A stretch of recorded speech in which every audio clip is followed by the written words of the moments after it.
नमस्कार. आज मी प्राध्यापक मधु पाटील सरांच्या ज्ञानपीठ पुरस्कारित प्रतिभा नाट्यात्मदर्शनी या पुस्तकातील वि. स. खांडेकर दर्शन या नाटकाच्या मी पाडलेल्या 12 भागांपैकी 8वा भाग वाचतोय. दृश्य पुढले. ययाती. क्षमा. शर्मिष्ठा. हे काय? कळ दाबताच या भुयारातील पायरीवर महाराज तुम्ही उभे? आनंद गगनात मावत नाही महाराज. मला मूर्छा आल्यासारखं वाटत आहे हो. आता तुम्ही मला बाहुपाशात घेता. नदी सागराला मिळते आहे आणि खिडकीतून तो चावट चंद्र माझ्याकडे पाहून हसत आहे. केवढी लाज वाटत आहे. ययाती. विवाहाच्या वेळी वधू पुरोहिताला लाजू लागली तर कसं होईल? शर्मिष्ठा. चंद्रावर अनेक कवींनी अनेक सुंदर कल्पना केल्या आहेत, पण त्याला पुरोहित बनवलं नव्हतं कुणी. ययाती. युगानुयुगे तुझ्या माझ्या सारख्यांचे गांधर्व विवाह याच्याच साक्षीने साजरे होत आले आहेत. प्रेमिकांचा खरा पुरोहित हाच आहे. शर्मिष्ठा. या रात्रीनंतरच्या अनेक रात्रीतल्या अगणित घटकांतील असंख्य फळे, त्यातील प्रत्येक पळ नि पळ जणू सुखाची कारंजे होती. ते सुख, तो आनंद नाही. कितीही वर्णन केलं तरी तो ब्रह्मानंदच. ययाती. आणि तो ब्रह्मानंदाचा कळस. शर्मिष्ठा. हो, मी आई होणार. आनंद, भीती, लज्जा, चिंता, उत्कंठा, कुतूहल या सर्वाचं विलक्षण मिश्र. मी अनाथ नाही.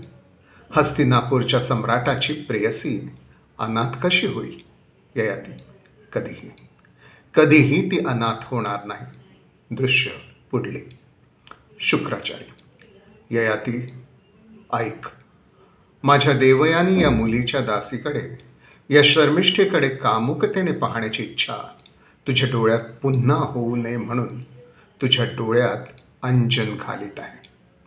यौवनानं तुला आंधळं केलं, मोहवश केलं. मग माझा तुला शाप आहे. या क्षणी तुझं यौवन नष्ट हो. माझ्या समोर उभा असलेला हा पापी ययाती या क्षणी जख्ख म्हातारा हो. ययाती. नको. सर्वांगाला सुटलेला कंप, डोक्यावर पांढरे घाणेरडे केस, लुळे पांगडे अवयव, सर्वांगावर सुरकुत्या, विद्रूप चेहरा, रोडके शरीर, कान डोळे सोडून गेलेली, सर्वांगाला सुटलेली दुर्गंधी. नको. माझं कोणीतरी आहे का? शर्मिष्ठा. महाराज, मी आहे इथं. तुमच्यासाठी मी माझे प्राण सुद्धा दे. म्हटलं होतं ना. मग कल्पांतापर्यंत मी तुमच्या शेजारी उभी राहीन. विद्रूप, वृद्ध, रोगी, अमंगळ कसेही असा, तुम्ही माझे आहात. कधीही दूर होणार नाही मी तुमच्यापासून. ययाती. पण माझे हे वृद्धपण, हे कुरूप विद्रूप रूप प्रवेश.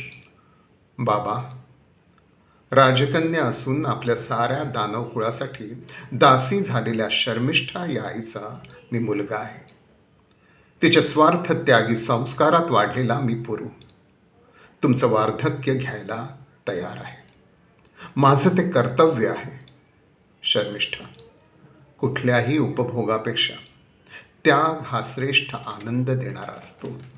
हे कचदेवाने बिंबवलेल्या वेदवाक्याचा हा प्रत्यक्ष कृतिशील आविष्कार होत आहे. ययाती महाराज, देवयानी, पुरू, यदू, आम्ही सर्व या त्यागमय श्रेष्ठ आनंदात सहभागी होत आहोत. पहिला अंक समाप्त. इथे हा भाग थांबवतो. धन्यवाद.